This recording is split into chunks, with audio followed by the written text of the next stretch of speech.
world when they weren't elected to do so, enter us into all these agreements, pursue these phony NATO wars for imperialistic control, and on and on. Who could like anything they're doing? And yet those protesters are being treated as the enemy.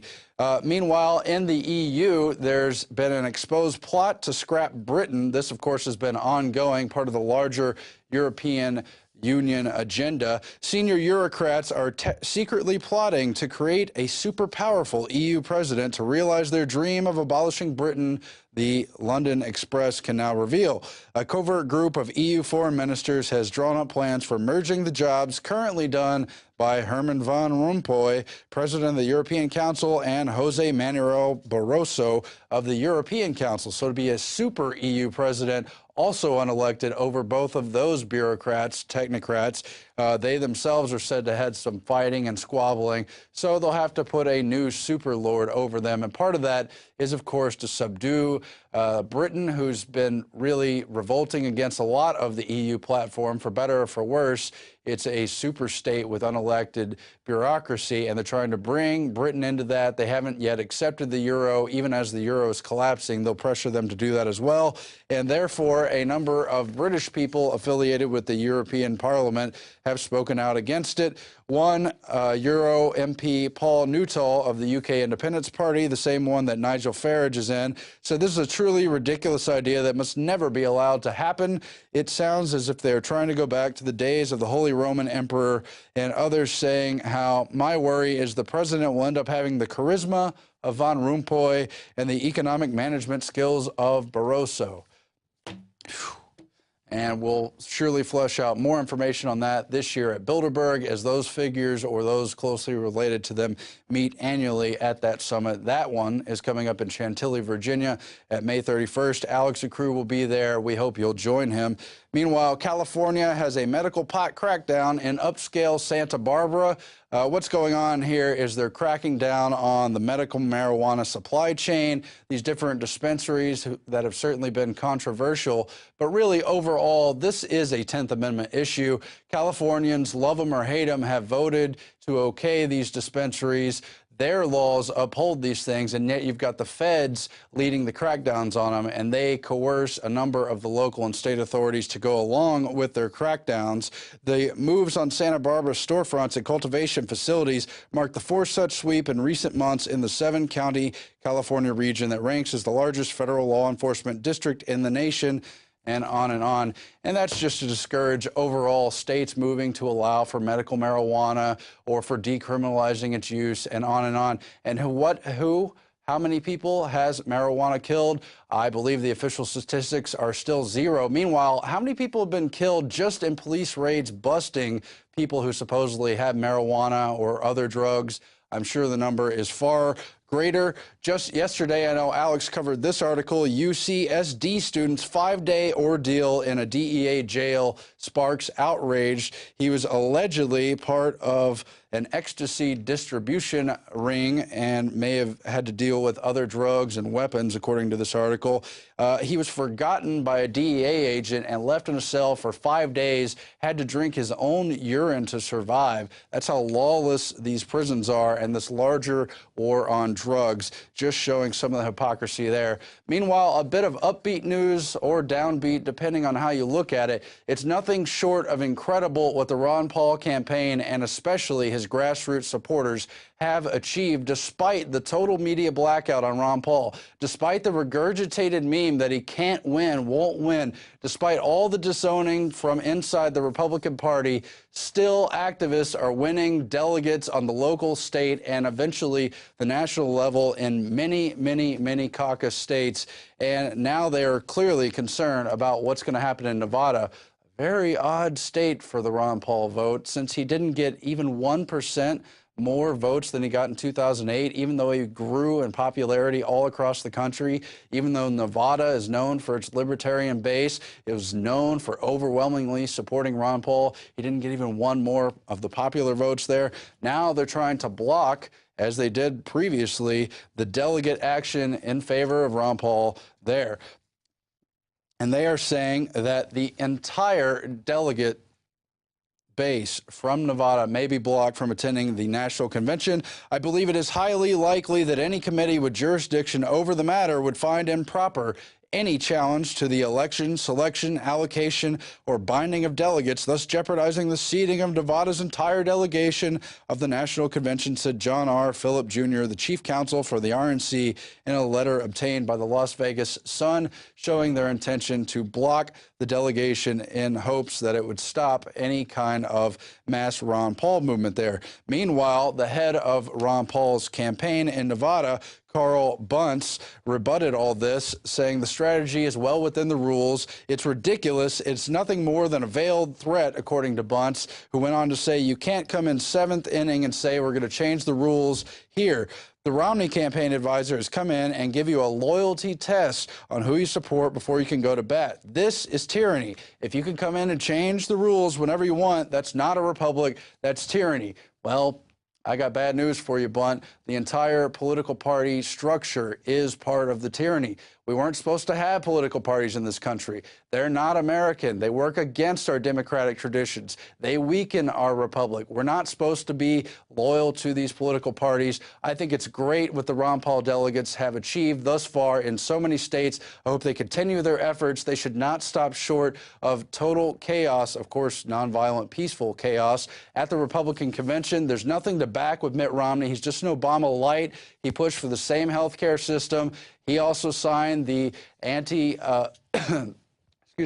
He also signed the anti-assault weapons bans things in Massachusetts and so many other platform positions. The Ron Paul people should voice their displeasure with the same old candidates, the same old tired, false opponents inside this party system, and back Ron Paul all the way. Our country's going down the tubes anyway. At that point, I will bring you to our quote of the day. It's from Dwight D. Eisenhower, when from his inaugural speech in 1953, Americans, indeed all freemen, remember that in the final choice, a soldier's pack is not so heavy a burden as a prisoner's chains. Dwight D. Eisenhower. Now, we're going to go to break. We're going to come back with not one, but two Hoppy Heidelberg interviews, the key juror for the grand jury in the Oklahoma City bombing investigation. He's been on before. We're going to play those for you now. Incredible, powerful information. Don't miss it. And don't forget to watch, but also share with your friends, family, and contact A Noble Lie, exposing the larger picture of the Oklahoma City bombing. And don't forget to support us at PrisonPlanet.tv. Your subscribership helps fund our operation, and you're getting the word out, helps us turn things around in this country. Thank you and good night. We'll be back again next week. Have you been to InfoWarsShop.com lately? Express your inner patriot with these brand new InfoWars t-shirts. Say it loud with the InfoWars Bullhorn shirt, or educate the sheeple with the Bill of Rights shirt. Grope the public's mind with the TSA shirt. And with this shirt, you can let the dark side know of the Rebel Alliance's power. All available at InfoWarsShop.com. Sick of the globalist eugenicist control freaks adding poison to your water and laughing as you get sick and die? Start purifying your water with ProPure. My friends, I've done a lot of research, and the best gravity filter out there, bar none, is ProPure. And it's available discounted at InfoWars.com. Its filters are silver impregnated to prevent bacterial growth. There's no priming required. It's NSF 42 certified. Optional fluoride filters can reduce fluoride up to 95%. Easy to set up and use. Doesn't require electricity. Purify water from lakes, streams, ponds, and wells. This filter system leaves in beneficial minerals, which is key. Save money by not buying bottled water and avoid BPA that leaches from the plastic. ProPure is the best gravity-fed filter out there. It's what my family uses. Infowars.com already has the lowest price on ProPure. But if you add the promo code WATER at checkout, you get an additional 10% off at Infowars.com. You can also call to order 888-253-3139.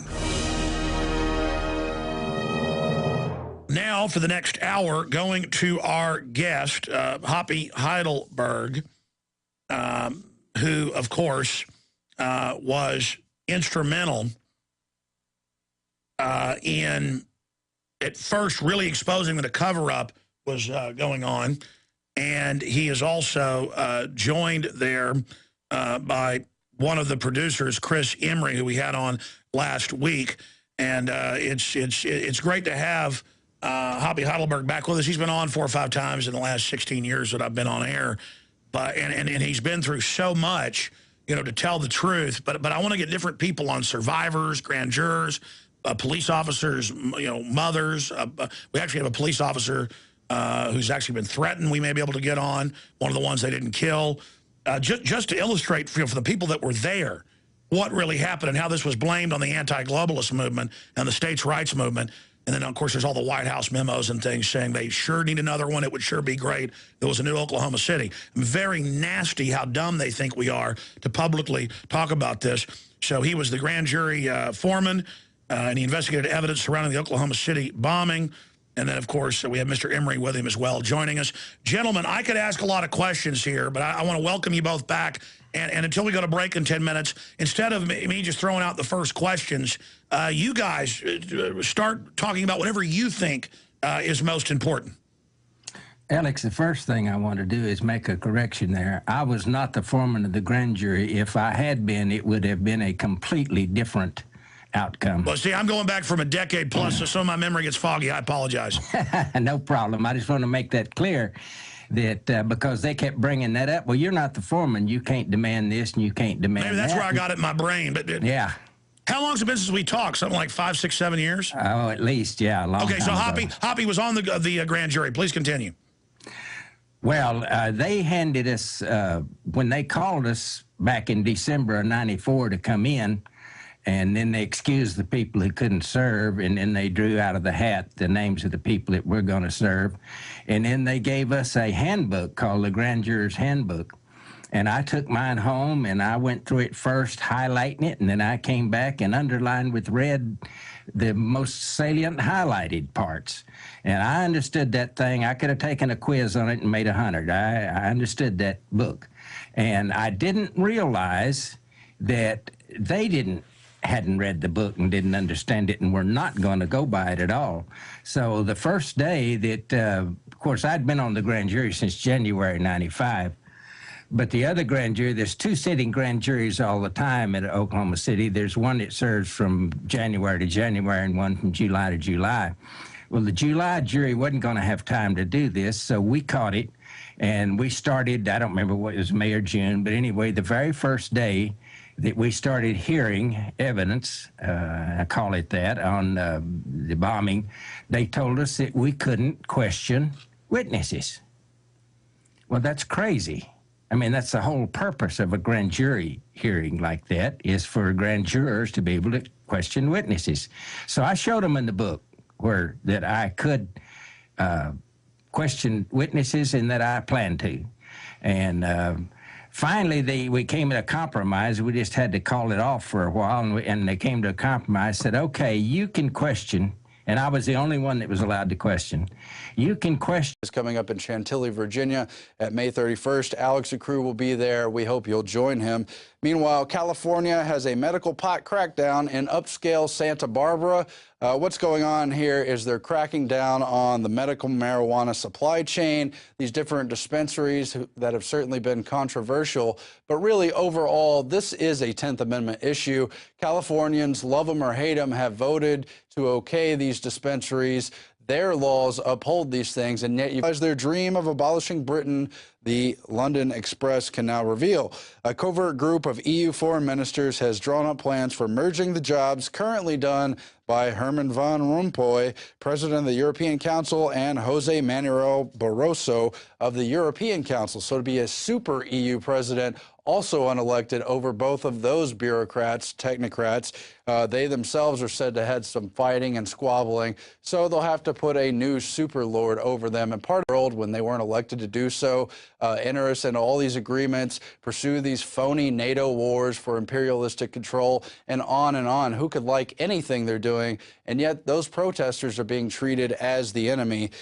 Meanwhile, in the EU, there's been an exposed plot to scrap Britain. This, of course, has been ongoing, part of the larger European Union agenda. Senior bureaucrats are secretly plotting to create a super powerful EU president to realize one that Nigel Farage is in. So this is a truly ridiculous idea that must never be allowed to happen. It sounds as if they're trying to go back to the days of the Holy Roman Emperor, and others saying how my worry is the president will end up having the charisma of Van Rompuy and the economic management skills of Barroso. And we'll surely flesh out more information on that this year at Bilderberg as those figures or those closely related to them meet annually at that summit. That one that is, of course, to subdue Britain, who's been really revolting against a lot of the EU platform, for better or for worse. It's a super state with unelected bureaucracy, and they're trying to bring Britain into that. They haven't yet accepted the euro. Even as the euro is collapsing, they'll pressure them to do that as well. And therefore, a number of British people affiliated with the European Parliament have spoken out against it. One, Euro MP Paul Nuttall of the UK Independence Party, the same one